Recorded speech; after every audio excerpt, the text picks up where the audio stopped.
been project managing this project. I'm going to just stop sharing my screen so that the video can come up and you can see and say hello.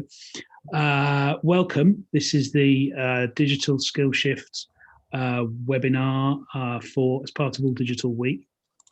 We're going to talk about Digital SkillShift and all that this project has entailed, which has been a lot, and there's a lot of interesting kind of content to cover. But before we do that, I'm going to welcome the funder and sponsor of the project, Hanka Boldemann from JPMorgan, to say a few words. And somewhere, I can't see you, but you're here somewhere. If Hanka can be brought onto the screen. Nope, there we go. There you are. So, Hanka. Great. Hello. Thanks, Ian. And good afternoon, everybody. My name is Hanka Boldemann. I lead our jobs and skills work across international markets as part of JPMorgan Global Philanthropy. I'm very pleased to join you today on behalf of JPMorgan, and I would like to extend a big thank you to all digital and all the partners who are assembled here today. Today marks an important milestone for the Digital SkillShift program. After the challenges of last year, the pilot is nearing its end. This webinar really offers an opportunity to reconvene, to share learnings, and to discuss together the ways forward. When Digital SkillShift was developed between All Digital and the 3 national partner organizations in France, Germany, and Italy back in 2018, it seems the world still looked a little bit different from today. Since then, the pandemic has changed how we approach many parts of our working and private lives. Digital transformation has accelerated, as has the outlook for many industries and occupations. And many of the challenges that this program aims to address have really dramatically deepened. At JPMorgan, we're committed to supporting an inclusive economic recovery and helping the most vulnerable communities and individuals recover from the crisis. But we know that it is critical to also address the more structural barriers for more equitable economic opportunities. So in line with the priorities set out by the European Commission in the Pact for Skills, we're really convinced that digital upskilling and reskilling opportunities are fundamental for people to participate in today's economy. In the current context, I think we're all aware many adults face a very difficult transition in the labor market to adapt to the future of work and gain the skills that they need to remain competitive. And while ICT and tech-enabled roles are still some of the hardest to fill across Europe, lower skilled adults are often at lack of those skills to access those growing opportunities. So to create those really impactful and long-lasting solutions for the most vulnerable individuals in our society, while really also building the foundation for a digital and green transition, as we aim to in Europe, this is only really possible when policy leaders, civil society, and also the private sector work together. And I think this project is actually a very good example of that. As a firm, we want to be part of the solution, and we've pledged $350 million globally to the future of work over 5 years. As part of this initiative, we're very, very proud to collaborate with many organizations across Europe to deliver a program that equip people for the digital economy, with nonprofit organizations, for example, like Redi School of Digital Integration, Quatrehomme in Germany, to specifically help newcomers access quality jobs, or with, for example, IFOA or CEDEL in Italy to help young need to access entry-level technology roles. All of those programs take a proactive approach in meeting employer demand and collaborate effectively with public services and other nonprofits. We also work with think tanks and thought leaders, for example, like Nesta, that really aim to provide more actionable, available data to map out career pathways for workers who might currently be at risk of losing their job due to automation. And also with international organizations like the OECD to identify challenges and good practice to support career guidance for adult workers to support career transitions. So really also working with city and national government leaders.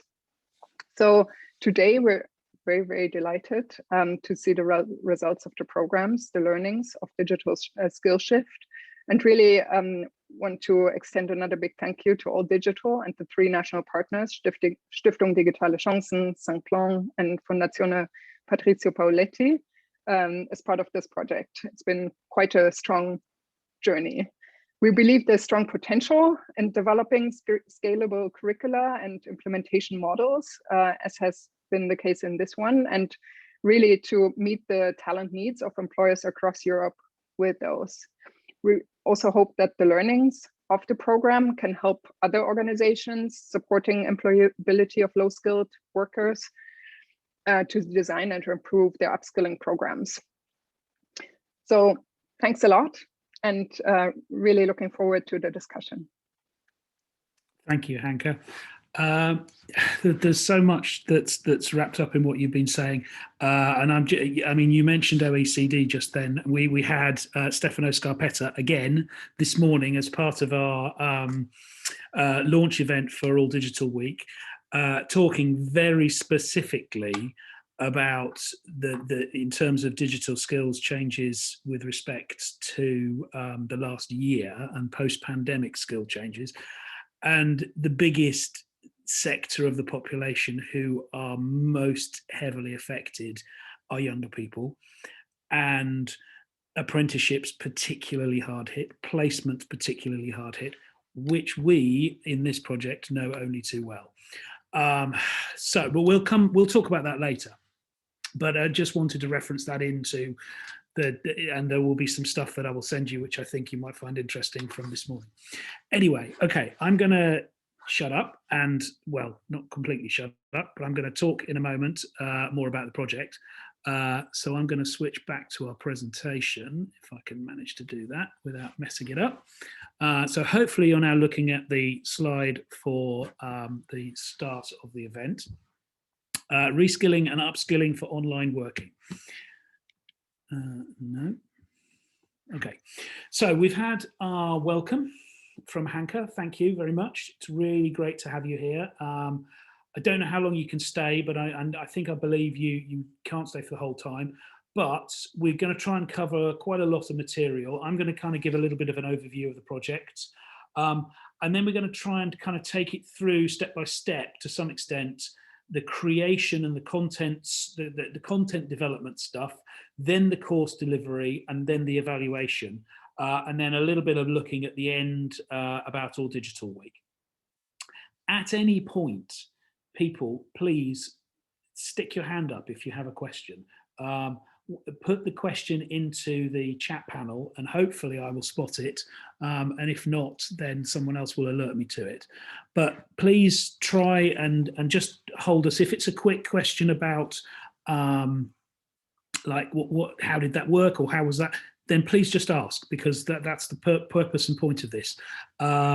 So I'm going to go through that. So we've got a bunch of different people who have all taken part in this project, who've all been instrumental in doing one different element or another, and we're all going to try and contribute to this and bring in some other people and some other voices as well throughout the next hour and a half. So it doesn't want to do. We've had the welcome and the project overview. Right, so as Hanka said, it's supported by JPMorgan. We, All Digital, have been managing the project. In Germany, Stiftung Digital Chancen have been piloting. In Italy, Fondazione Patrizio Paoletti have been piloting, and Simplon.co in France. But additionally to that, we've also had Collectic, who developed the Moodle platform for 2 of the languages, for German and Italian.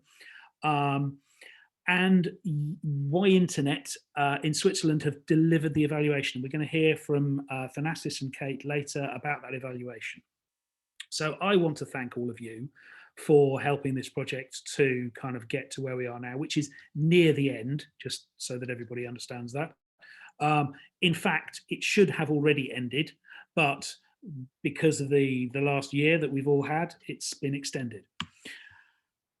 So I want to kind of take it back to some of the logic and the rationale and the thinking that went into the creation of this. And this particular slide that we used to promote the project, for me, it was quite important that we kind of understood that it's difficult for people to take on board the idea of learning new stuff. But we've learned new skills before in crisis situations in the past. People who never thought they were going to be welding were welding. And this is a really important aspect. People believe they can only do certain things, or very often they think they can only do certain things. And it's important to get them to understand that actually they can move on and migrate and develop new skills without it being too scary. So this, I think, illustrates that quite well. There's a few, I'm a very visual kind of person. You've got to be thankful you're not looking at my shirt again, but this is certainly something that it's a powerful image as far as I'm concerned, and portrays quite a lot about what this project is about. So, and there should be something in the middle of that. There it is. So the project should have completed already, but due to the wonderful year that we've all had, things ground to an almighty halt back in February of last year. We'd spent the year prior to that, 2019, developing the system, building the platform, creating the structure for the evaluation, and we were about to kick off. And in fact, in Italy, they had kicked off, just started, got halfway through the first intake of the first course, and everything stopped. And so we then had to stop and reevaluate and think a little bit about how we were going to replan it and how we're going to redevelop the program, whether we're going to be able to do it. And there was quite a significant period of time where we didn't know the answers, and we were looking at the news and watching and trying to understand what was happening and when and things might get better and whether they were going to get better or not. And it took a long time to get past that. But we redeveloped the curriculum around April, May of last year, and it recommenced in June with some face-to-face, but mostly online. And then it was ongoing again through September, and it's then been kind of, we've got to the end. All the partners have now completed all of the training. We've reached just about reached the target number of beneficiaries. But I'm going to kind of go right back to the beginning in a moment, because right at the beginning there was a survey that we did with employers about why is this important. So I'm going to come back to that here. And right at the beginning of the project, we asked employers what things were important to them. And this, of course, is well before the pandemic we were even aware of it. So at the time, it was all about digital disruption. And a large part of it still is, but there's now a whole new world that we've got to live with. But there are many parallels, actually. But there were a number of things that employers told us when we did a survey of them, things that they thought would affect their business over the coming years. And to some extent, perhaps it's slightly predictable that things like blockchain and 3D printing weren't that high, because maybe they didn't know very much about how they could impact upon their business. But in fact, digital working tools became the clear and obvious area that we should be focusing on, possibly because it's easier for businesses to understand that and get their head around that. But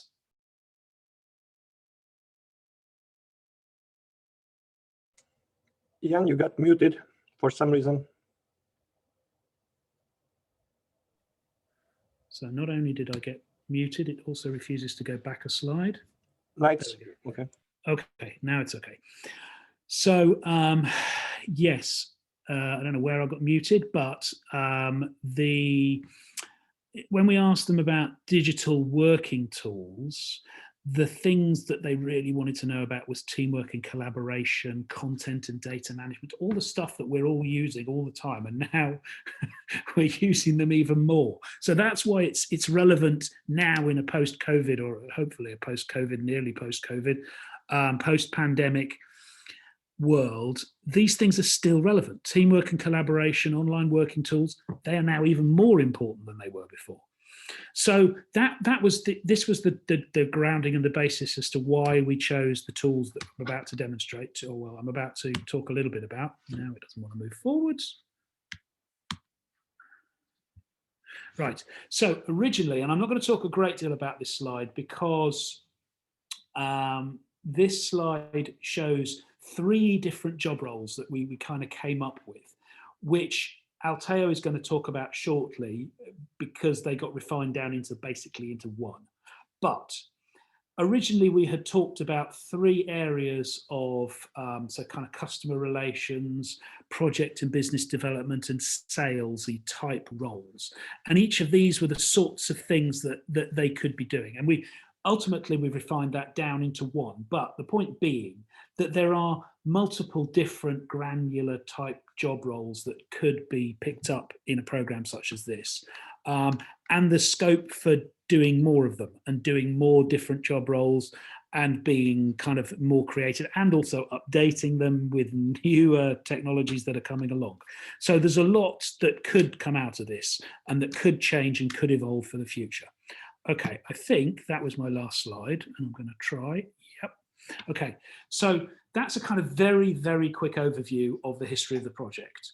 And I'm going to introduce whoever is next. I think it's Altheo comes up first. Am I right in that, Altheo? It's me, yes. Yes, exactly.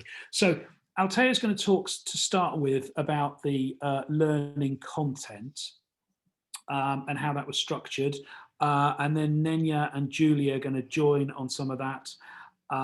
And I think hopefully this will help you to understand what it is that we've created. So Altheo, first of all, over to you, and I'm going to go on to your first slide. Thanks a lot, Ian. So yeah, I would just actually start from your last point. You were showing us a table that actually occupied Do you want me to go back to it? No worries. Okay. But just to say to the participants that we really were discussing a lot over that table for a couple of meetings at least, because as you said, of course, being at the level of digital skills, we were thinking and arguing on which specific skills would have been better to focus on and to structure our training path on. Finally, we came out with the idea of this project Digital Assistant. First of all, because we wanted to offer a short training course that we delivered in different time frames, but actually we wanted this course to be delivered even in a residential way, so even in a week, and being very focused on practical aspects. We had in mind this flexible and proactive worker that is able to support a project team operating with online collaboration platforms and being at the same time kind of transversal to different activities like management, research, training, communication, dissemination. So at the end, the project Digital Assistant profile that we decided to focus on can describe a young, possibly young professional who works as an assistant to a specific figure or as a bridge between multiple departments, multiple professionals. If you can go to the next slide. How does the structure of the training path appears? Well, of course, we started from the Digicom framework. As you can see here, we actually used 4 out of the 5 areas of competencies of Digicomp, and we complemented the course with workshops, so practical activities on transversal competencies. Let's say that the course can be offered in a flexible way, but this is the way we present it. So we started from collaboration skills, and definitely how to use platforms, collaborative platform online. Then once you master the tools, you can also focus on the interactive aspect. So that's why we offered some training on interacting with others through digital technologies, which is not just social social platform, but it's also other types of communication. Imagine that we were developing this training course just before the COVID, and I cannot imagine how much harder would have been the section on interacting with online platform if would have been developed now. Then share information through digital technologies. This relates to whole that implies websites and other tools, blogs, and anything that can be used to share information, not only online, but also especially using digital technologies. And finally, we also wanted to equip these young professionals with some basic intermediate skills on how to develop engaging and meaningful digital content. As I said, in the 60 hours course, we also included a focus on team building and communication, having in mind that people trained with this training course were supposed to mostly work within the framework of a team. If you can go next. So from the methodological point of view, we had in mind the project life cycle. That's why we called Project Digital Assistant. This is like an interactive slide, but you can click 4 times and that will come out the different elements.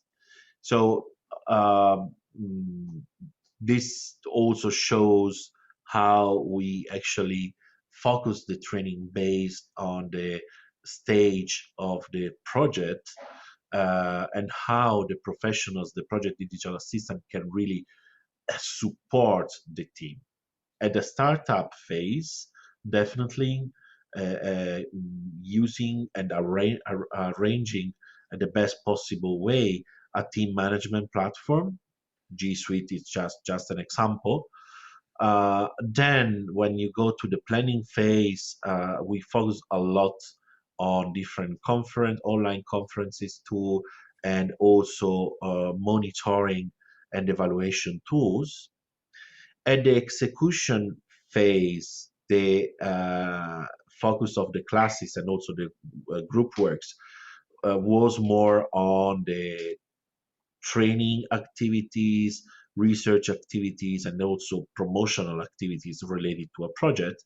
And finally, for the closing part of the project life cycle, we involved the learners in different types of online evaluation and reporting strategies and tools. If you can go next. So to conclude, and this was actually my first slide also when we were welcoming the new classes, we wanted the learners understand that with this short training course, of course, definitely depending also on the previous background or on the different interests and possibilities of the learners. Anyway, this type of training, this type of competencies can be useful to find jobs in very different type of companies, starting from the small family business. I have in mind here the agritourism, where maybe the project digital assistant becomes the contact person for all things digital. So you really can cover a role that is fundamental for small companies to cope with the digital transition. Probably the most a current job that you can find is in a medium-sized organization where actually you become a project team member with the capacity to support the various players involved, from the trainer to the researcher or the communication manager. So you are, as a project digital assistant, the one that can really link the different competencies in a team, up to the large enterprises where digital assistants actually relate to all the big departments, from the digital operation management to communication management. So here you are still part of a team, but probably you can also aspire to reach a higher position with management level.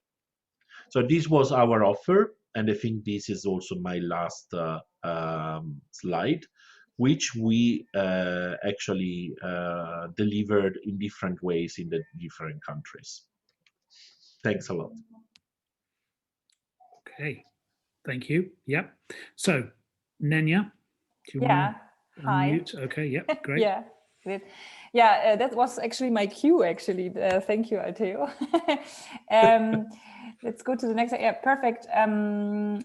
Exactly. So I would like to tell you a little bit about how we delivered these courses in a different kind of methodology. Altheo already spoke about all the content, what was important for us, and also that the main idea behind our course was to already create some kind of project-based learning activities.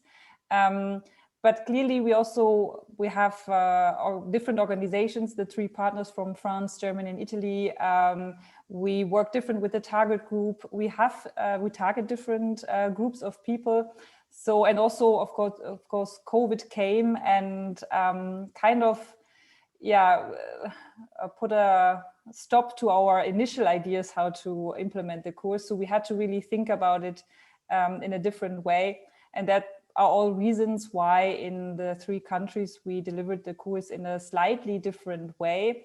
But what came to me also while preparing the slides is that, yeah, there are some differences, but the methods are generally the same, because I think also the course, the content already was the base for us and kind of directed us into this way.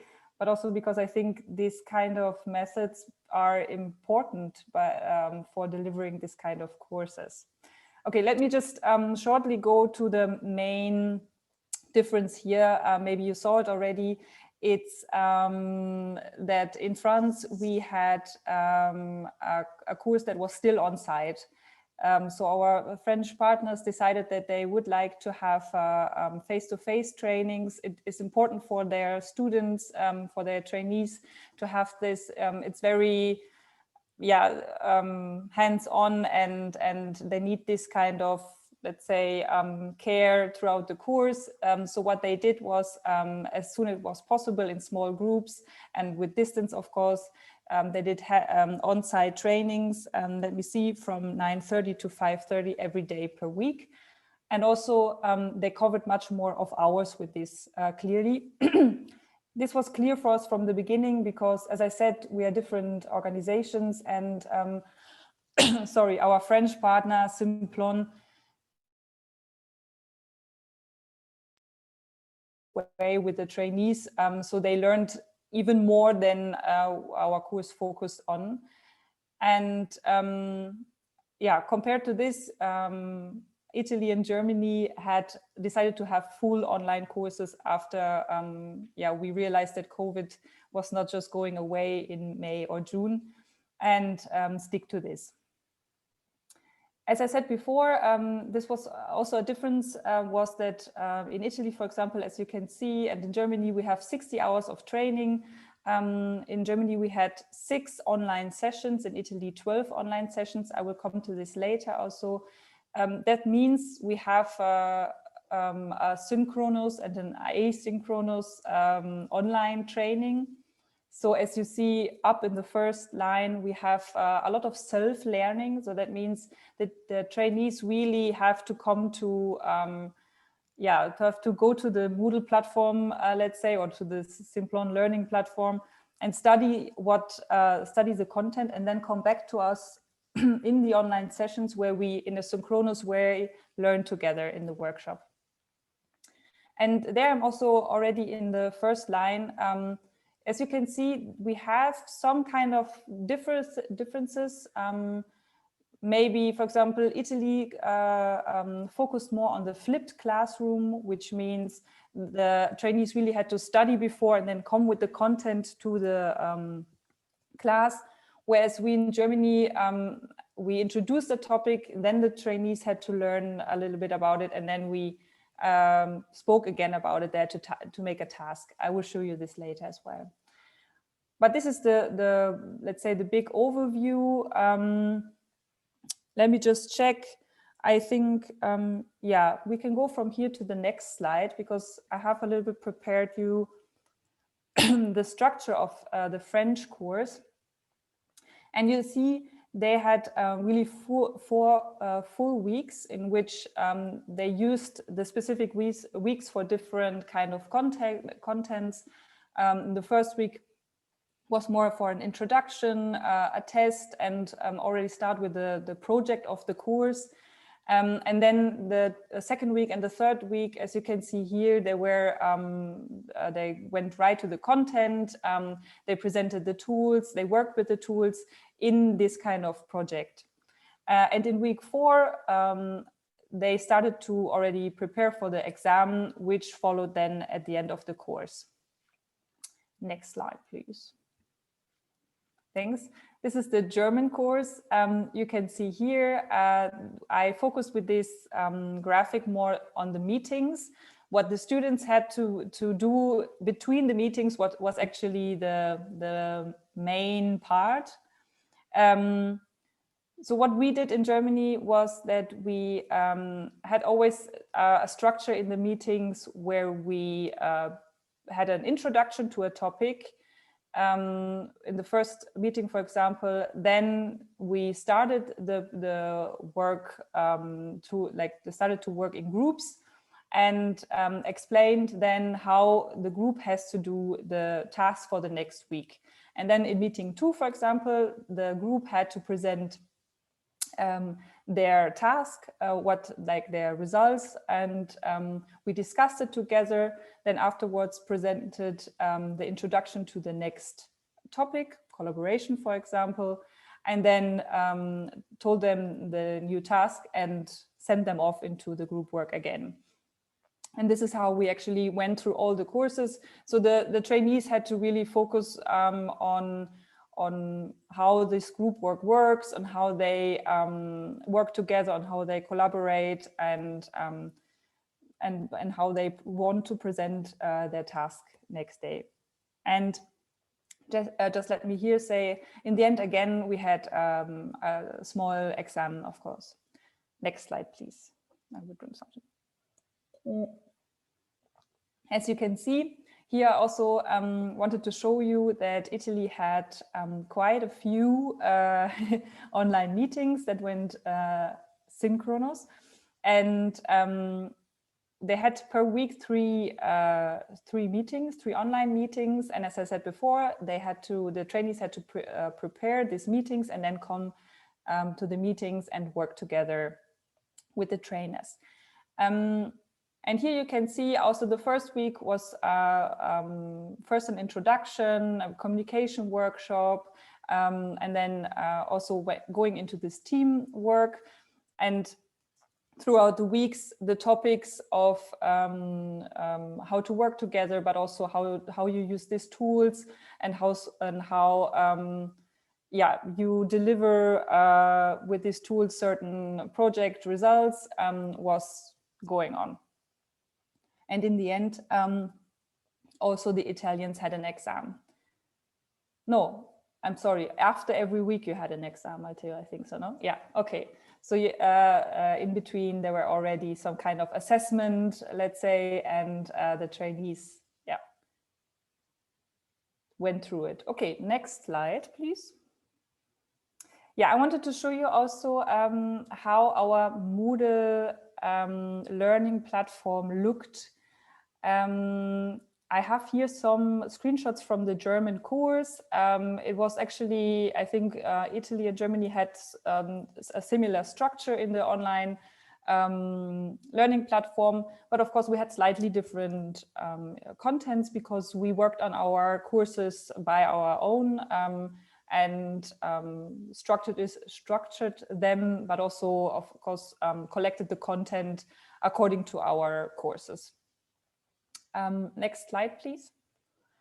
So you, before you could see the introduction page, and here you can see that we had different modules. There's actually more to the modules than what you just see because it's like you can just click on the tiny arrow and then it comes down. So in the modules, we had always covered some introduction to the learning goals and a short quiz, and then we had of course the assignments that the students had to do, and clearly also the content they had to learn. Next slide, please. Because when they clicked on this, for example, here in Germany, we worked with a kind of book that Moodle offers. You can see on the right-hand side that there's some index in which you can click through the book to the chapters of the book. Mm-hmm. And here's some example of infographics of our French partner. They had their own learning platform, Simplon.co, and used, for example, infographics to really easily explain to the trainees how, in this case, online platforms work, what you have to consider when you want to make an account. Next slide, please. There's another infographic exactly that also shows this kind of infographic platforms. Okay, another example, and then I think I showed you everything that I wanted to in this part. This is here an example of our training as well. Because of this structured, because of this notion to have really project-based learning, we considered to have some kind of fake companies that the trainees had then in their groups to work on. So you can see here we have Fake Bow, that's a construction company. Good Illusions was an NGO, and Virtual Food is the last one that was some kind of small restaurant. So the trainees got a logo, they got on the right side, you see here like kind of a fact sheet, and then they knew a little bit about this organization. They knew what kind of colors they have to use, what kind of employees they have, they're working with, and then they had to, for example, create a social media account.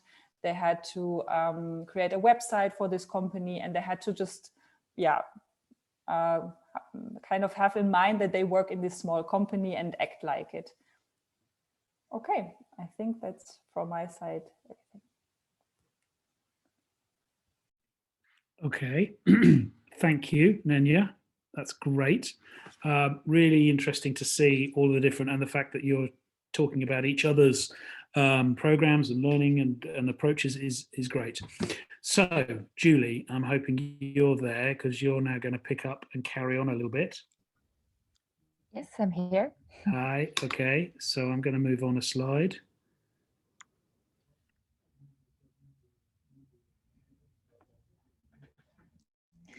So, hi everyone. I want to talk to you about what actually happened to the trainees, because we talked a lot about our organization and what we did for them, but I also want to walk you through, 4 main steps that we have identified as happening in the training. I hope you can hear me well with the mask. I'll try to be as clear as possible. Great. So the first step was the onboarding of the trainees. As Nenja said, we were on site, so it implied that the onboarding was, I think, quite different than for the other partners, but we were able to select the trainees based on their needs, their professional project, and of course their motivation, which was the main point, I think. Once the program was well communicated and with the help of Pôle emploi, the French National Employment Agency, we recruited people who could really benefit from the training. The onboarding involved making sure that their administrative situation was okay. It was really important because without it, the trainees could not focus on their upskilling properly.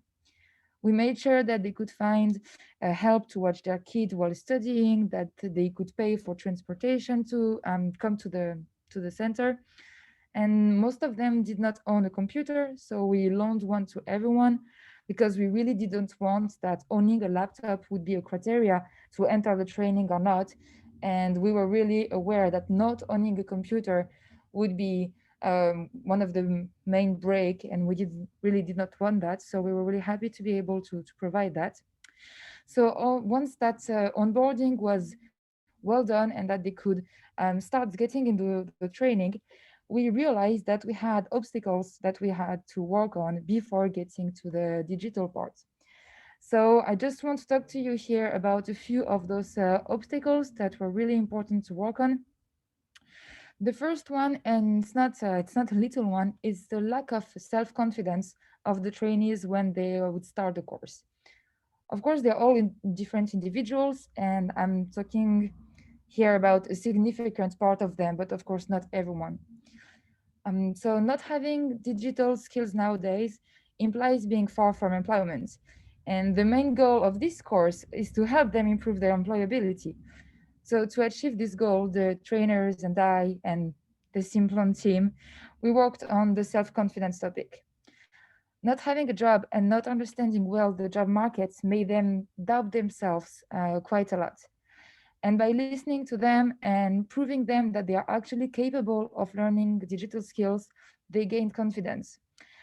In a 4 weeks program, at least 2 workshops were organized to work on their resume, their cover letters, their posture during an interview, and some main job market rules. They met professionals who volunteered to lead these workshops.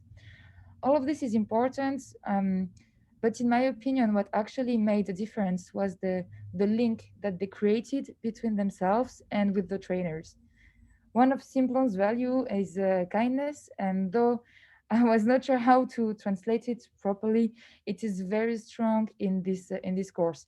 Each promotion has a group chat, and they are still in touch now, and they really created kind of a community in each promotion, and that's something that was really important for them to work on their confidence and to create an environment to like a safe environment to evolve in. Okay, so the self-confidence was one of the obstacles. And the other one I want to talk to you about is the stress, to not say fear, related to the digital tools. So we worked on what we call the de-traumatising the use of digital tools. So I want to take an example for you to understand what I'm trying to say here. So imagine a mother who did not work since having raised her children, and now the children are teenagers. Her children are doing everything she needs to do online because she just doesn't know how to, and they do.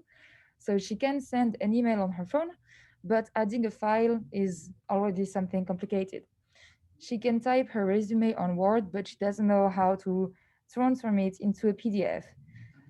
So one of the first things this woman would tell me during the interview is, I'm tired of being afraid to use my computer and to need my son all the time. So the need to gain autonomy was the motor of their motivation, but she wouldn't guess that at the end of the training.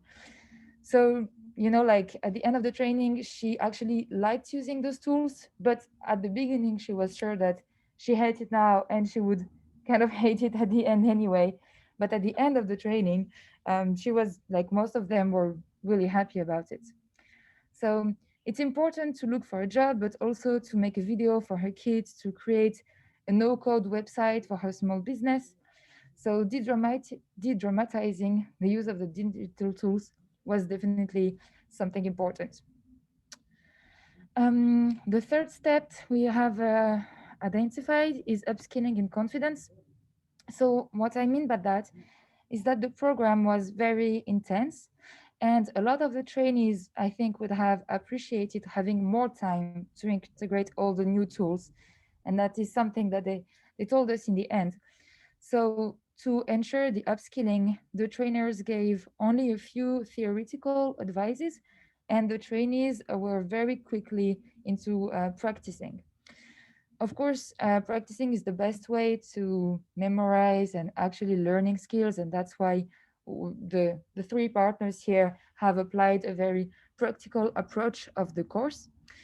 But there is also something else. The point was to work on their current upskilling, but also on the future one. And when struggling to find an information, the trainer would guide them through navigating online properly so they could find the answer themselves. Of course, the trainer would help them doing that at the beginning of the course and hoping that he wouldn't have to do that at the end.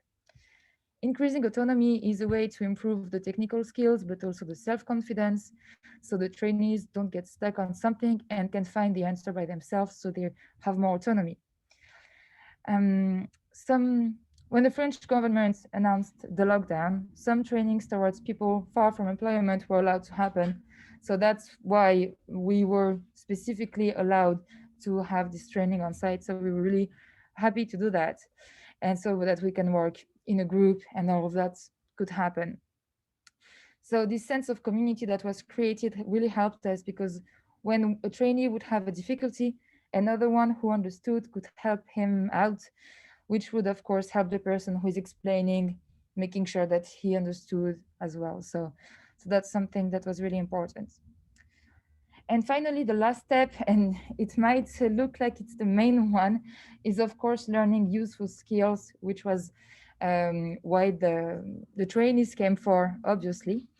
So these skills are really important regarding two things. The first one is the reality of the job market. As said before in this meeting, most jobs require the digital tools, even if jobs which could seem unrelated at first. We think, of course, as the typical example being a medical secretary who worked his whole life for a doctor. The doctor retires and he's looking for another position. He's completely competent in his job, but he has to take now appointments on a computer instead of a notebook. And all of a sudden he's out of a job and he's out of the job market, even though he's really competent. So that's kind of the main example. But with the sanitary crisis, it concerns a lot of more people. Like, for example, people working in the catering industry. The person is a cook and he's a very good cook and everything is going well. But to involve in his position, he has now to work online, to make plannings online and all of that. So we had a lot of people who were, like needing these skills to evolve or to change industries. And finally, learning this useful skills is absolutely necessary also regarding the autonomy you need to have when you look for a job. You need to write your resume on a computer. You need to have a LinkedIn profile. You need to know how to search, like use their search engines to look for proposition and information. So just giving access to that information, because they are not able to use a computer, was really useful to them. And yeah, that's it for that part. Okay, thank you. Really, really useful again to hear all of that and unpack all of that. We're going to kind of carry on a little bit, but kind of shifting now from the theoretical side into the practical side. We have had some practical stuff, but some more personal perspectives now. And Giulia, you're going to carry on and now talk about some more of those personal difficulties of learners. But we're sort of now looking at the lessons and the thinking about all of that sort of stuff. So I'm going to carry on, and your next slide is this one. Yes, thanks. So I want to talk to you about the personal difficulties of the trainees. As you probably understood, this course wasn't only about digital upskilling, because to be able to focus on an intensive course means not having too many issues to deal with. The people coming to us are from employment, which means they can have also financial difficulties. The training is free, but it's not paid. And the trainee has to pay for transport, has to pay for his lunch, supporting a family without being paid for a full month. And here Simplon intervened to help the trainees find public help, find sustainable solutions for them to follow the course. As I talked about before, we loaned a computer to everyone. So this was one of the major difficulties that a trainee could face. So being far from employment can also be related to a health situation. And there are different difficulties that can happen here. Of course, there is the material logistic, like coming to site if you are in a wheelchair, having the right chair if you have a back-related issue, using a computer and carrying it if you have something regarding your arms or your back. So there was, of course, this material logistic, but something way more complex happened was with people with mental health issues. We had to adapt the course, adapting the room, the noise, even the way of teaching had to be different for some people. And my colleague Annabelle, I don't know if she's connecting at the moment, but she has done a major job with me to help these trainees. We did our best to accommodate them, and we were really happy to be able to help disadvantaged people coming into the training, even though we had to accommodate quite a lot of things. And that's something, of course, that can explain why they are far from employment. So it was really important to us as well to help them, to reach out to them as well. Another thing that can be complicated in following the training on site every day is the family of the trainee. What to do with the kids, with the old parents, when doing the groceries between the course and the curfew, which is at 6 p.m. in France. So there was a lot of stress here and a lot of organization. So what we did is before the training, as soon as the interview started, we always asked the candidates about these questions to help them find babysitting solutions, to encourage them, organizing their family lives before the course, and being also very, very understanding to personal situations. It was important to create a dialogue and that they know they can trust us and that we will work with them. So that was something really big. And finally, being far from employment can imply not having the codes of the professional world. If it has been a while you actually worked in a company, you might have forgotten some of the rules, or maybe having a different one from a different sector, or what is maybe the worst would be thinking having them and actually needing a bit of an update. So to help them, we asked the professionals to come over and to give them tips on all of this, as I talked about before. This workshop seemed like a bonus at the beginning, to be honest, when I organized them, but it actually helped them quite a lot, and to realize where they were in their career, to help them realize why they needed those skills, those digital skills in their career.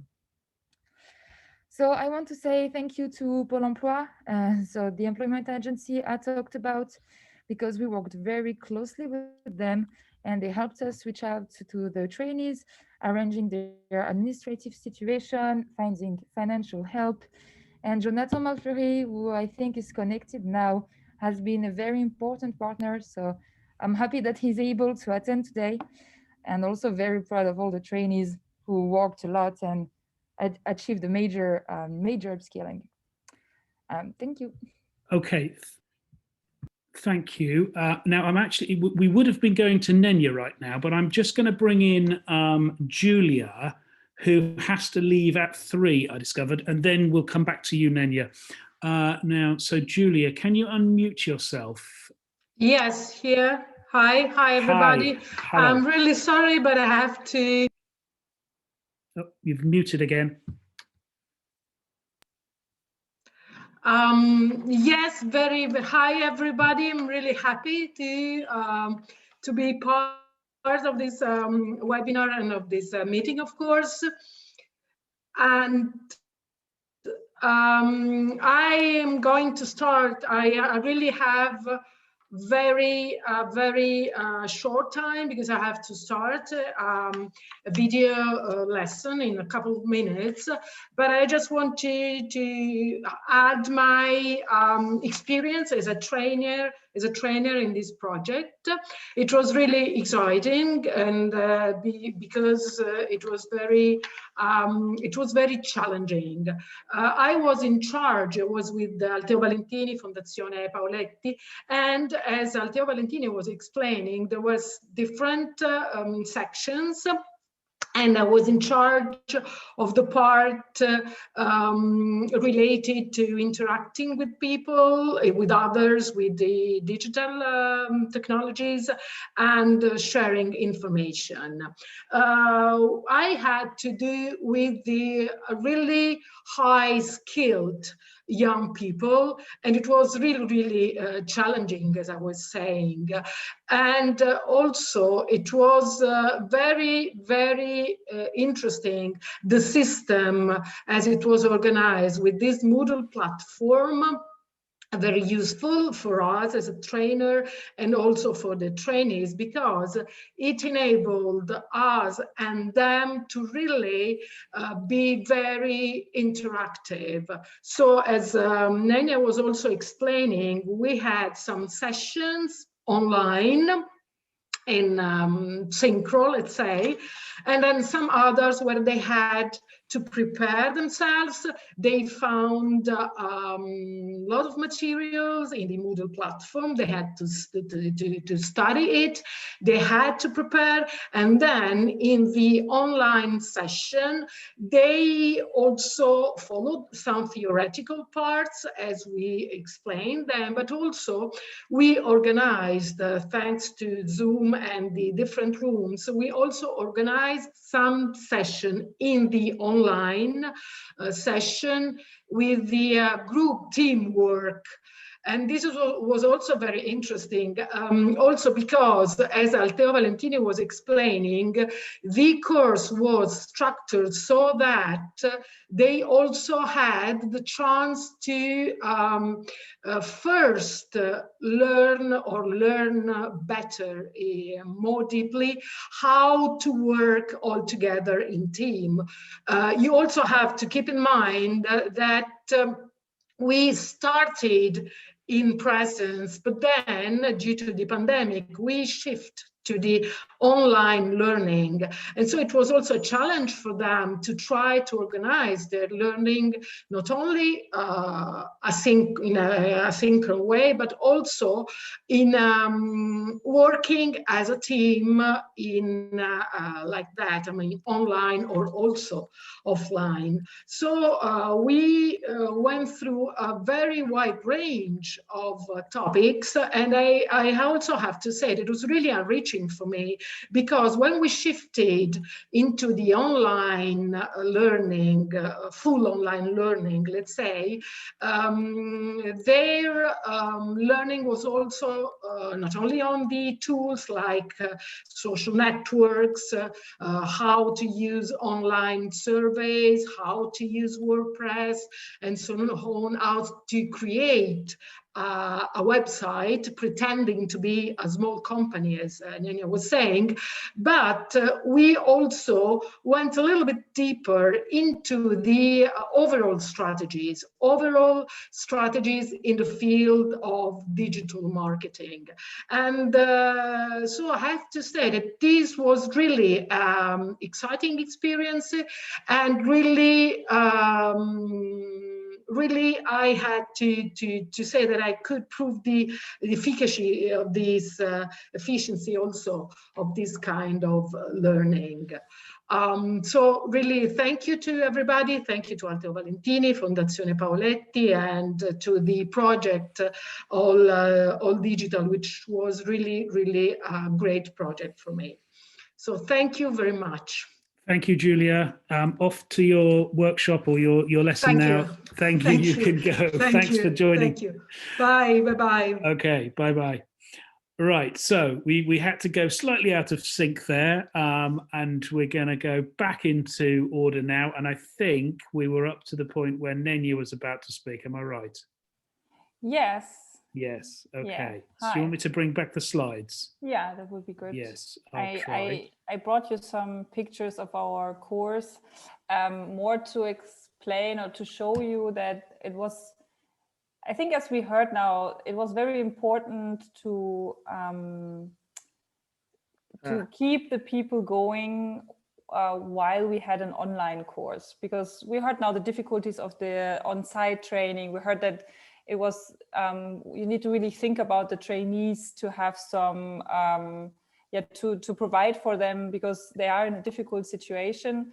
And for us, I have to say that we had also learners that were not unemployed, but that were at the risk of maybe losing their job because now they need some kind of digital training and they didn't have it before. So for some, it was not easy, for example, to join us in Zoom, but that was kind of, the requirement. We couldn't have students that had like no digital skills. And I think we agreed on this before in the training.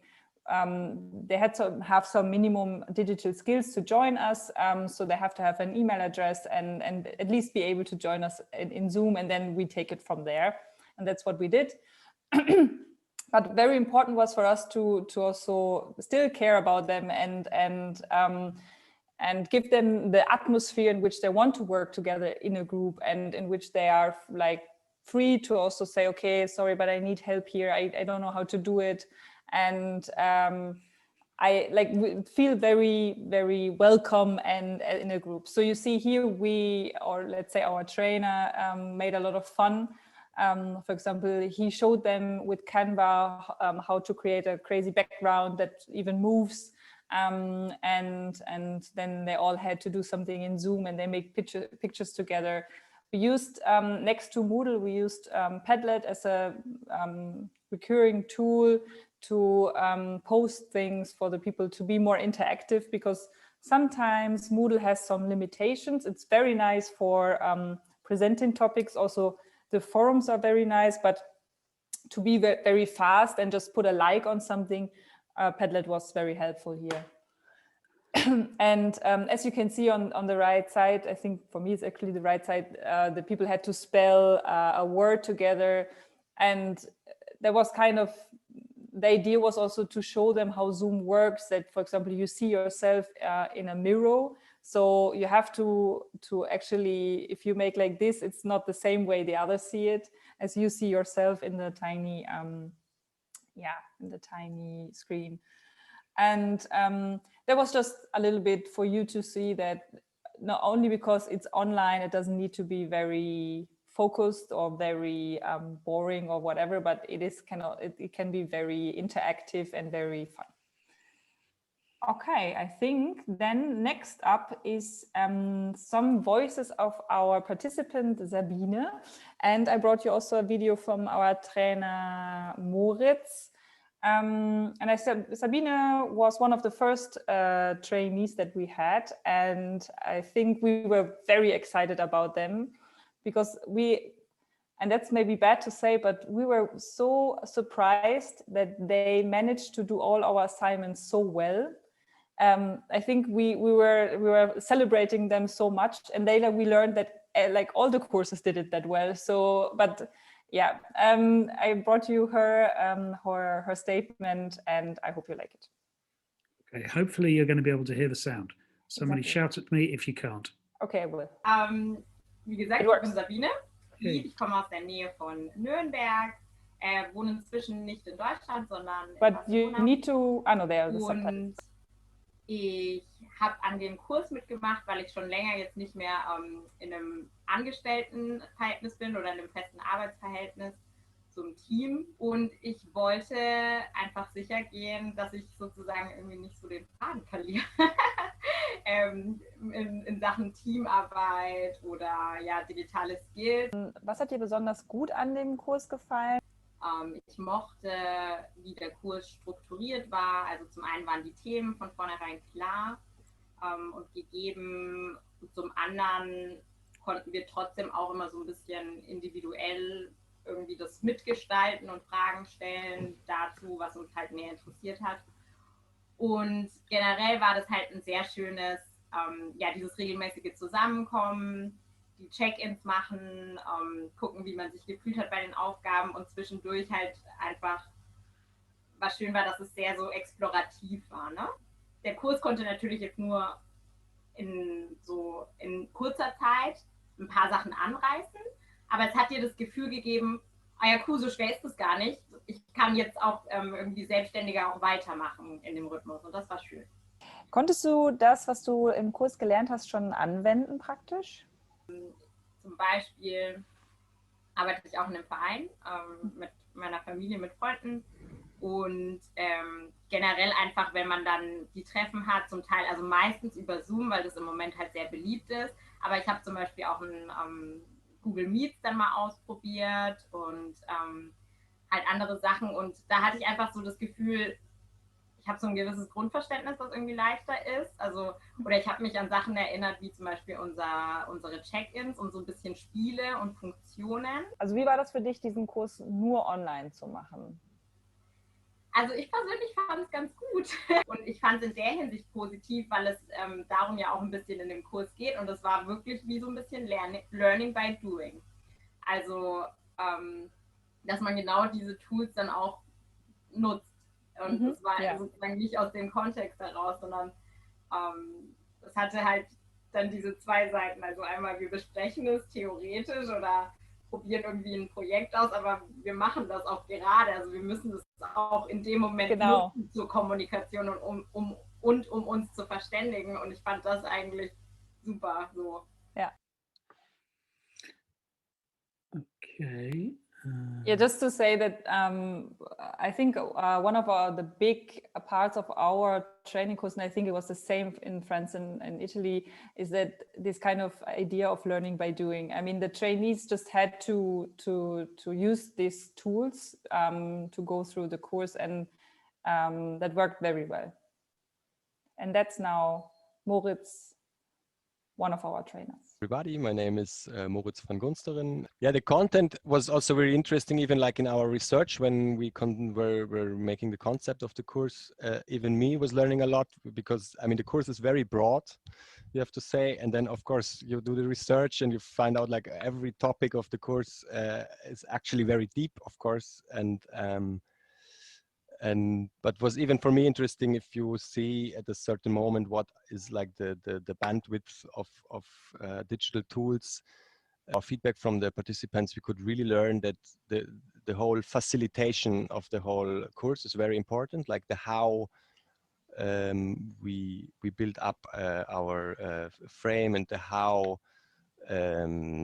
we are like presenting also certain meeting methods like with check-in and check-out and so on, which is actually also very doable in an online video conference format. And to make the participants basically feel happy to be there. They were always saying like, yeah, they enjoyed to participate. And I think this was like the first step to create a good learning frame for the whole group. We should not underestimate really this importance of the main moderation and facilitation of this thing, that everybody that is kind of fun. And then the next step was in this frame they could connect to each other and also form certain groups. When we have to say first we planned actually everything like as an offline event, and then Corona came and we finally found out that maybe the solution was online. But in this context makes also totally sense, especially that like we not only use certain methodology of this facilitation, as I mentioned, for our course, but also to teach the participants how to use certain methodology in maybe like their future contexts, their working contexts in online meetings. That it's like if you do like a certain kind of check-in and check-out in meetings and other things, that is also like really to professionalize this kind of meetings, which are very present in our present. And everybody, my name. Okay, so Nenja, is there anything you wanted to add just to sort of round that up? No, I think actually everything was said already. I think Moritz said in the beginning of the video, which I cut out, I have to say, because he said it's so long, that we throw the people very into the cold water, we say it in German. So the trainees just had to jump in and just do it. And then they had to learn to swim, let's say. And I think this is also important for this kind of work, because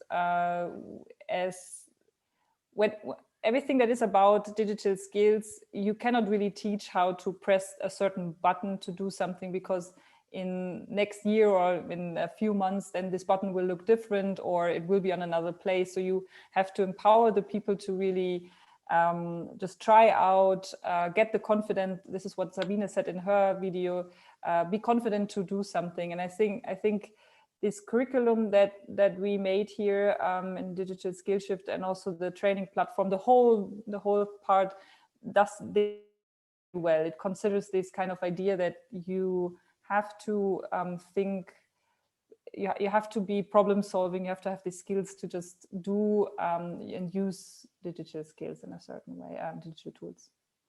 That's it for my part. Okay, great, thank you. Giulia, I just want to ask you now, because we had planned to have somebody from, it's not really an employment agency, but one of the organizations, one of the stakeholders that you work with. I'm not sure if they were on the call. Are they on today? I'm not sure if he's still connected. He said that he was going to do his best to come here. He was connected earlier though, but as he doesn't speak English, we talked together about his perspective and what was really important for them. And I think it's kind of similar to what we talked about, but it's really about the needs of these skills to find a job, and the amount of people who actually need it. We might think that only a few people don't need this, and that we are all quite able to use a computer, but actually in this territory specifically, it was something that was really important. And so the agency is Pôle emploi, and so they were really happy to work with us, and we were really happy to work with them. I'm not sure if he's still connected anyway. So. Okay. Well, what we wanted to try and do was give you a perspective from all angles. This was the purpose, to try and get you from not just the employees and the trainees and the trainers, but also the agencies that the partners have worked with. And Pôle emploi is absolutely the agency in France that helps people to find work and go through that whole process, state partner in French government. Anyway, we're not sure if he's still here, but the point being, you all worked with different agencies that did different things in different ways as well, but we wanted to try and get that. But okay, so I'm going to just take a breath, because we haven't really stopped for breath, and then I'm going to bring in Thanasis and Kate to talk about the evaluation. But before we do, I just wanted to, there's two things I want to do. First of all, I want everybody to switch on their cameras, because I want to see you all in your beautiful glory, so that we can get a screenshot of everybody saying hello. And I'm going to kind of maximize my screen. I don't know whether I can do this or whether somebody else can figure it out. No, I can't get rid of my participants. Got it, if you? I can do it. Okay. So yeah, just get everybody on screen so that we can get a nice picture of everybody. I'll tell you, you're the only one who's not. Have you gone for a coffee or something? Okay. 3, Okay. 2, 1. I'm gonna take one screenshot. Okay, cool. Great. Okay, good. That's good. So I am gonna now give you the opportunity to ask a question. Does anybody have any questions that you wanted to ask? Because we haven't really stopped talking, taken a breath, or given a moment for you to ask anything. You can raise a hand or just wave madly at the screen, or, okay, maybe we're covering everything so amazingly that you have no questions. Well, look, if you've got questions, you can save them, you can put them in the chat panel, you can ask them as we go. Okay. So I am going to now switch back to the presentation and to Thanasis and Kate. So I'm going to ask you to join in. And I'm going to bring up the speaker. Oh, that's hi, Victoria. And so Thanasis, can you bring Thanasis up? And Down here somewhere. Yeah, that'll be you there. Yeah. Now, can I share the presentation again? Oh, and it's moved. That's the presentation. Share that, full screen that. We've done that, and now we're on to this. So, evaluation results. Away you go. Lovely. So, Thank you, Ian. Okay, I will just introduce ourselves very quickly, and then I will let you the floor to actually present the results of the evaluation.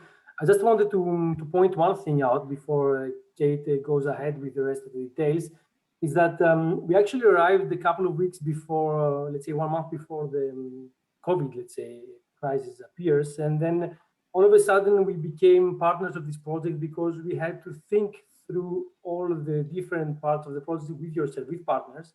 So yes, we are the evaluators of the project, but we are also very happy to be part, let's say, of a wider discussion of finding solutions during a period which was very complicated for everyone, for all of us, including evaluation. So for that, I would like to say thank you all for a great project, and I would like to let Kate present the results of our work.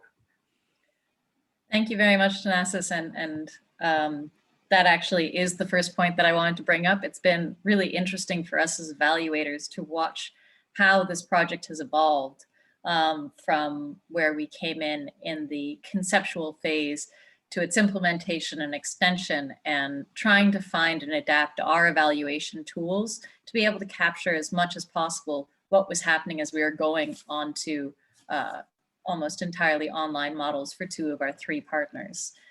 So that was the first thing that we faced in our evaluation, was how to best define work. And this is the term that we kind of fell on, is work to cover all forms of employment, traineeships, really any type of task, whether it be full-time or part-time, etc. It was important to come to an understanding and an agreement on this point, because as we spoke to all of the partners, we found that the demographics, as I'm sure you've heard throughout our discussion today, the target audiences for these trainings were moderately different depending on the context, the national contexts, and the type of work that they were doing and working environments they were in were also quite disparate, which was great. It gave us a good challenge for trying to make sure that we captured as accurately as possible the employment stories that all of our beneficiaries were going through. We used a couple of approaches to get our information. The main ones was the survey approach. We had a couple of core tools here. Our entry, exit, and longitudinal surveys were the most popular ones. Longitudinal came in later, again, to try and capture the ongoing development as the job placement didn't come through in the initially conceptualized phase when COVID wasn't a thing and face-to-face meetings still were possible. But we were really happy with our overall response rates. As you can see here, 84% of participants answered on entry, 78 on exit, and even 54. I'll tell you, Ian, it's okay. Stay where you were. Oh, okay. I thought I'd missed something. Nearly there. Oh, okay. I updated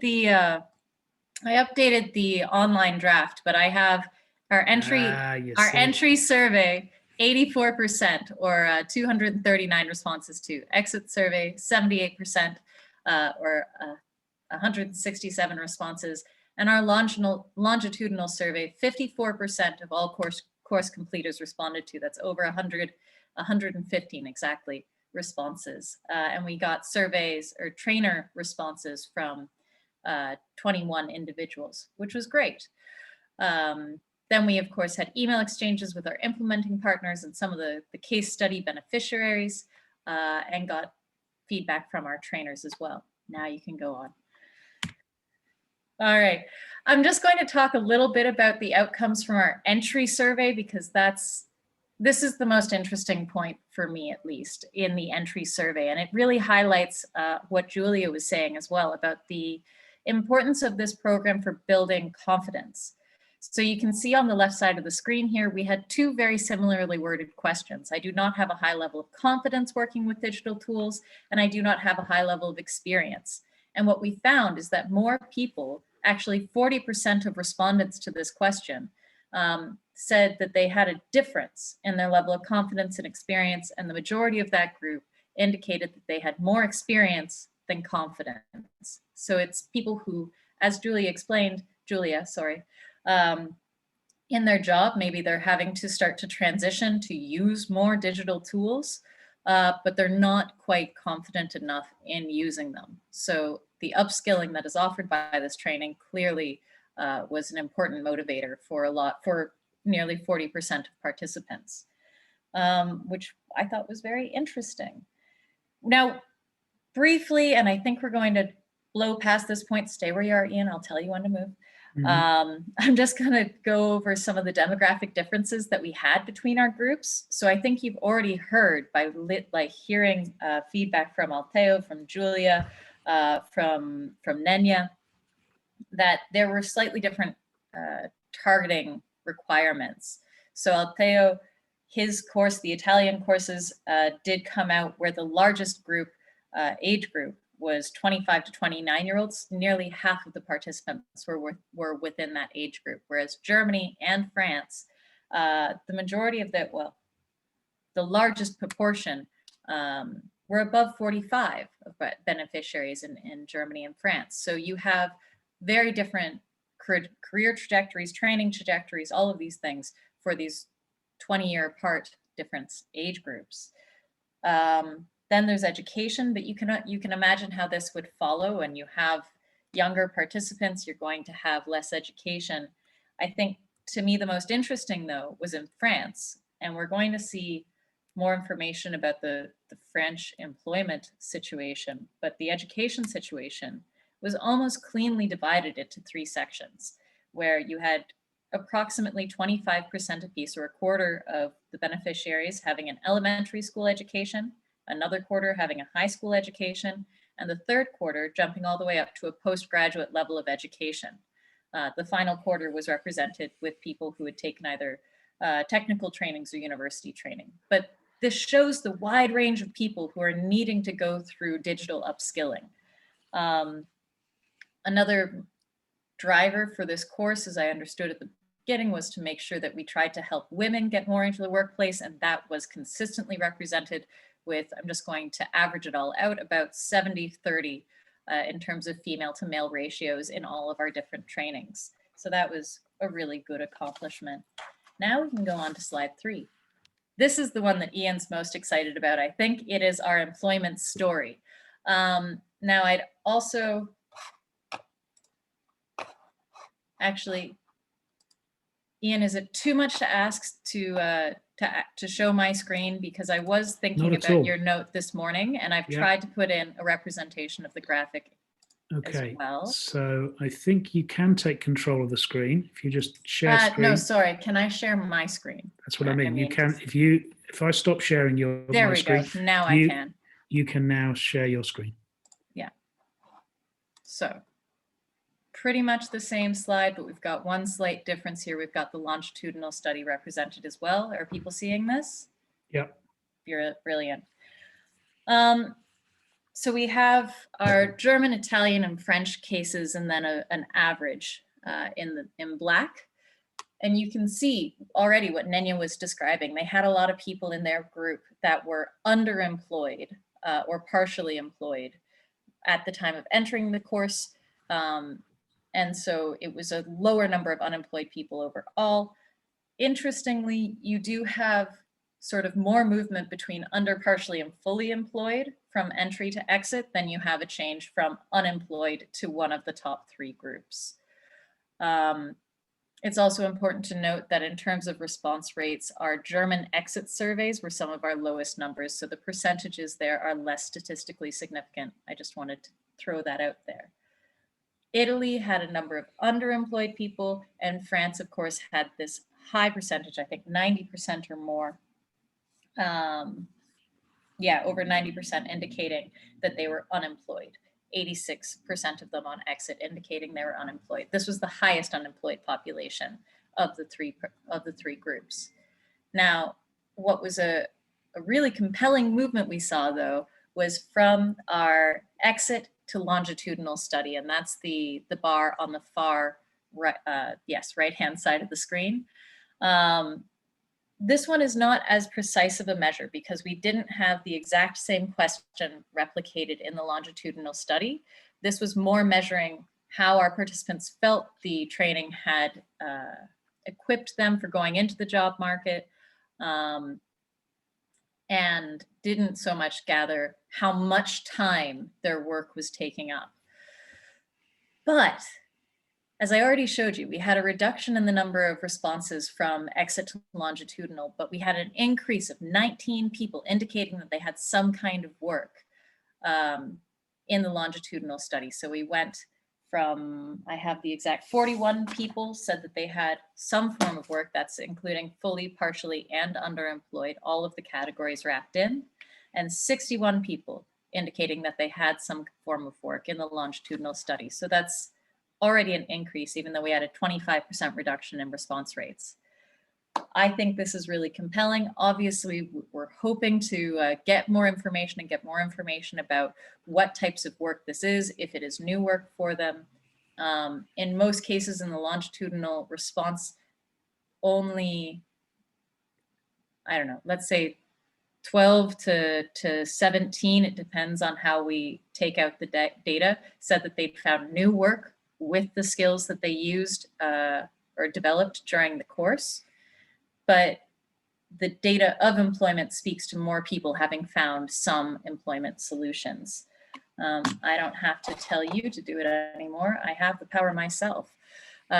So you do.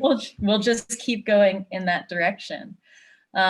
In the longitudinal study, we were trying to get more information about sectors and seeing what type of work people were doing. So we asked the same sector question 3 different ways in terms of your target, your employment target market, your existing target market, and then my third group, which was, yes, new work, existing work, and hopeful to get work. That's what they all were. The dispersion of various work regions came out to represent the same pattern. What I'm showing you here is target work sectors. And what you can see is that the beneficiaries weren't all aiming for any one type of job. They are definitely spread out across a number of different sectors. Again, this speaks to the strength and importance of digital skills and Project Digital Assistant for pretty much every sector these days, but COVID also taught us that lesson rather significantly. So I'm glad to see that reflected. Another interesting outcome is that 62% of our respondents also gave a complete agreement that they felt as if the training had helped them take on new responsibilities in their current work. This also reflects what Nenja was talking about in terms of people wanting to develop more digital skills to either increase their existing labor security or find a new niche in their existing roles of work. This was definitely reflected. People were taking the skills that they developed during the training and applying them to existing work situations. This is, again, very, very encouraging. So we're going to move on to our case studies. We have had feedback from 8 out of the 9 case study candidates. Our feedbacks come in a variety of forms. You've actually already heard from one of our case studies, Sabina. You can see her there in the corner. Unfortunately, we've not really captured any information about a secure new work opportunity from any of these case study participants, but we are seeing some very interesting patterns arise. A few of them are starting to imagine their careers in different ways, seeking out new opportunities based on digital tools, seeing what digital tools can do for them and wanting to put them to work in a new objective or career goal.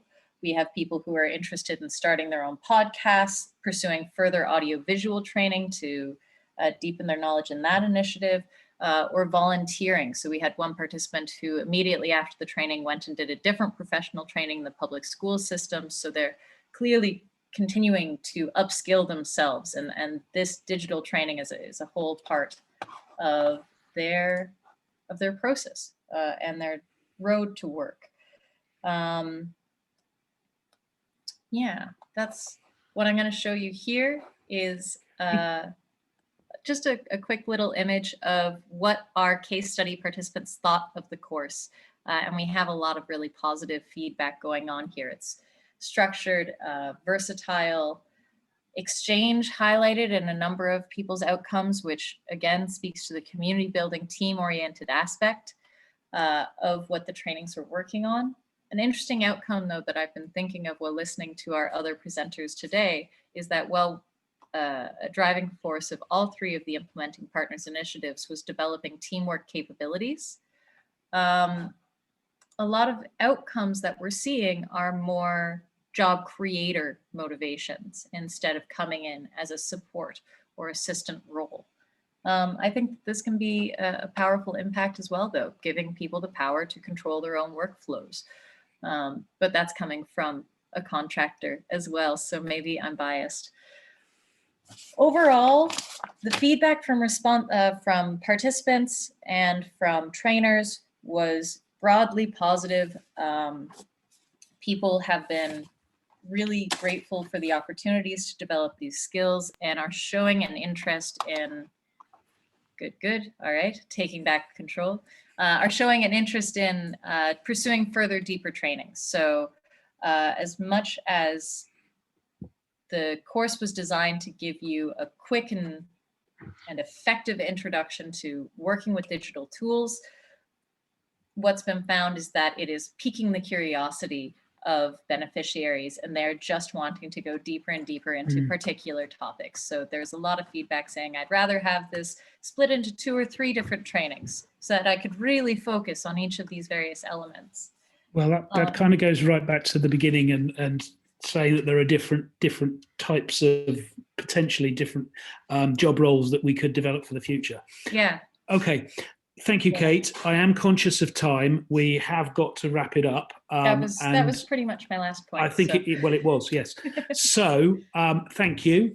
I am going to move on, summing up and final thoughts, because we are nearly at the end and we haven't actually talked about All Digital Week, and I was intending to try and talk about that, but I just wanted to show people. So there is a website that anybody who's here, you can find out more about it here. Perhaps the most valuable part here is being able to just get in touch with us and follow up with us. But there's a website with some information on it, more stuff about the kind of the curriculum and so on. I wanted to show this slide here, which comes from the World Economic Forum, as a sort of, on the face of it, it's just yet another image of a robot doing something.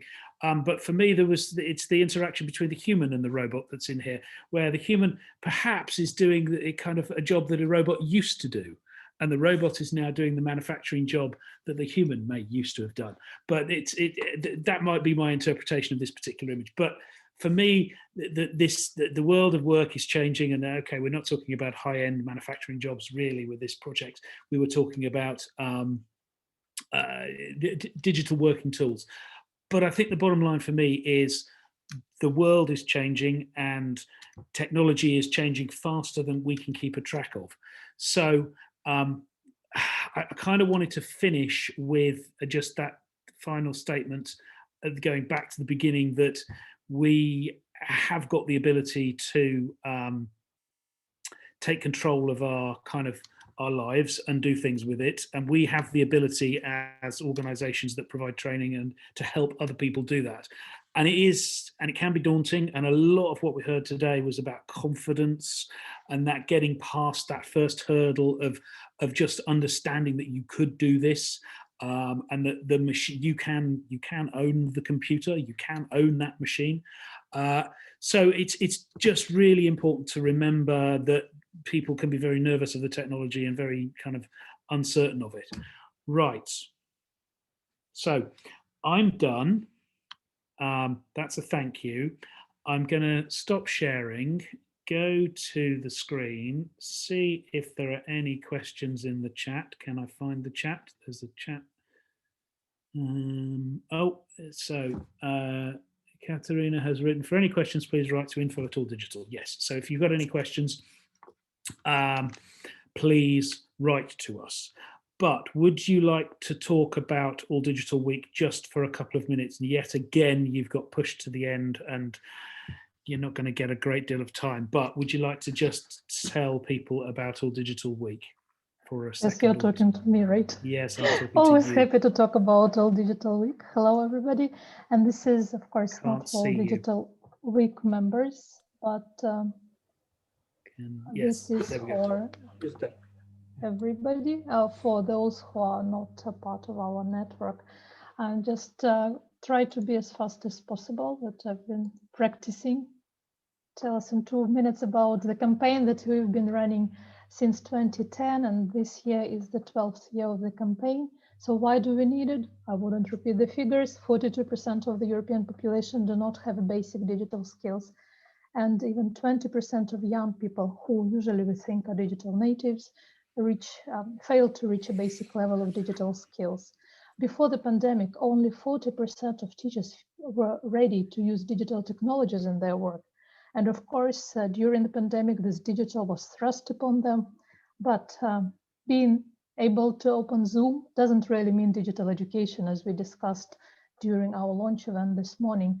And of course, a lot needs to be done in terms of helping teachers to really provide digital education using all the tools efficiently. And other things that are more relevant to this upskilling and reskilling, that this is the figure from 2017, but we don't think that it has changed that much. 72% of the population believe that robots will take their jobs, and this is also from the Commission report. So that's why we create this whole Digital Week. This is a European inclusion, digital literacy, digital skills campaigns. When we want to highlight the needs for digital skills and digital competence, the needs for digital inclusion. And the good thing about it is that anybody can be part of it. So what needs to be done? Just organize your event, edit, share about it. As I said, it started in 2010 and it was inspired by Get Online Week. And that's how our campaign was also called originally. And it originated in the United Kingdom by our member Good Things Foundation. So within these years, over 1 million people have been trained. But what is good about that, it might not seem a very big number, but the majority of our participants are people without basic digital skills. So for many of them, it is the first time when they come to centers, they come to libraries, schools, they come to training centers or community centers, and they first time take the mouse or take the tablet or smartphone and try to get to know the technology. So the campaign is done with our partners, of course, they're national partners, many of them are members, and a lot of local partners, and we call them always digital heroes, who are conducting different training and workshops.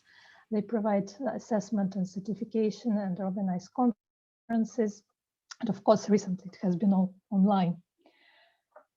Lots of campaigns, and these are the pictures from the previous years. Now it's all be Zoom shots and team shots.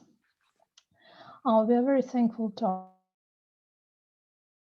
with informational support from Europeana, CEPIS Public Libraries 2030, and of course all of our main partners, national partners, regional partners, who have been organizing events and leading campaigns for many years.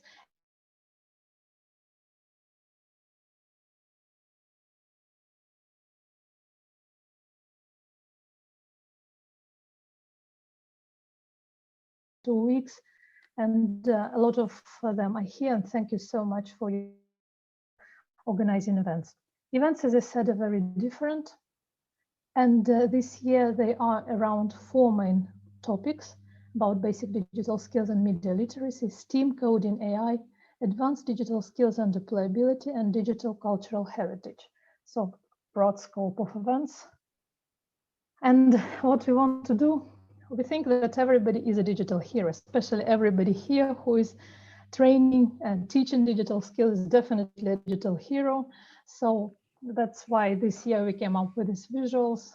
So during this March and first 2 weeks of April, you can organize any training or awareness raising campaign, add it to the map of events, and share it on social media. To bring awareness of the importance of digital skills. And this morning, so far on the map that we had on this alldigitalweek.eu, we've had over 300 events with 81,000 participants with 95 partners, and definitely there will be more. So if you have some events planned, don't forget to add them. You can add them after you complete them, or you can add them as planned event. It's very simple, just on the website, click on events. You will see this, you need to be signed in because the events are approved, so that there is no spam. And just there is a short form where you can add the topics, date, country, and then it will appear on the map. Also, we invite all of you to join various events that All Digital, our organization, is doing in cooperation with our project partners and members. And we are now in the second event, Digital SkillShift webinar, and there will be more. How to find this list? Sorry, just run away. This is Katja, I really have to tell you that we cannot see your presentation. Oops. And it's been enjoyable. Yeah. I think we could follow pretty much everything, but we can't see your screen. I'm sharing. Let's try again. Screen share. Oh, why didn't you tell me before? Yeah. Because it was not that obvious that you were talking about. It wasn't that obvious, actually. That's okay. At some point, it became clear that, yeah. Just a second. I have, yeah, something is wrong probably, maybe with my computer. It was waiting for so long that. Okay, don't worry. I think you are. Is it? Can you see it now? Yes, we can. Yeah. Okay, just to come back quickly to this beautiful map of events. Digital heroes, I cannot miss those. Map of events and how to add, easy, you know. So how to find our own events, just go All Digital Week, and there is, this is the menu just to show, and in the second layer there is All Digital Week events. You can see all the links and you can register. So yeah, as I said, the campaign has been going since 2010 in different countries. The events are various, and again, our partners from Portugal to Russia, from Sweden to Cyprus are organizing a lot of events and on different levels. For example, in Likta, they had it on national TV in Latvia.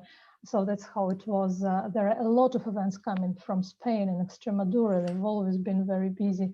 And other partners, the Stiftung Digitale Chancen and our Italian partners, and in France, basically all countries are represented. And if your country is not represented yet, definitely add your events. So another thing is when you are talking about it, when you're thinking about trainers that you've come across, think about who you could probably nominate for All Digital Awards that will be announcing this week. And the three main categories about best facilitator, trainer, best digital change maker, or leader of the network, or leader of the region that is doing something important in terms of digital skills, and best digital resource. It will all be available also on our website. Another thing that we want to share about is the tool that we've launched, and the launch will happen tomorrow at the webinar, 23rd of March. It's a new tool that helps users understand their digital competencies. It is a self-reflection tool, and it covers 6 levels of DigiComp, you know, the framework for digital competencies. And it's available now in 7 languages. So definitely come check it out, see what you think about your own digital competency, and spread the word about it, because we do want it to be used. We want to hear the feedback and see how it goes. So how to become a digital hero during All Digital Week? Very simple. Organize an event, add it to the map, join one of our own events, check your digital competence, and spread the word about campaign, for which we'll be very grateful. Because we all here, I think, agree that digital skills are absolutely necessary now. It's almost impossible to work or to study, and if even to connect with your loved ones without having them.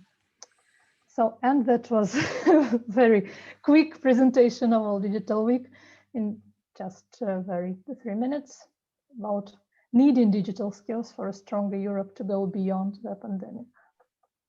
Yeah. Thank you. Okay, thank you. I am going to bring it to a close now. We have gone over time, but that was actually more our fault than your fault. We have talked about a lot. If you have questions, it was put up there. Send questions to info@alldigital. Visit the website. Send messages. You can send messages via the website if I remember rightly. But yes, it's been, I hope, helpful and useful to you. I hope that you understand a lot more about Digital SkillShift and a little bit more about All Digital Week. And yeah, thank you again to all of the speakers and everyone who took part, all of the people who contributed and helped put this all together. Really appreciate your effort and time on that. And just to answer Kate's question, yes, I think your new slide with that extra bar is now my favorite slide. Because that's quite an important little thing about finding some people who might have actually found work through this. So that's really, really important. And yeah, that's good news to see. So yes, thank you to everybody who contributed. Thank you to all of you who took part. And we will see you again. I don't know, Peter, if you wanted to just say bye-bye to everybody. Nope. Okay, he's waving bye-bye. That's it. Okay, so and thank saying you. as well, but I was muted. Bye-bye. Bye-bye, everybody. Thank you for your participation. Thank you. See you next time. Yeah, thank you. Bye. Bye-bye. Goodbye, everyone. Thanks. Bye.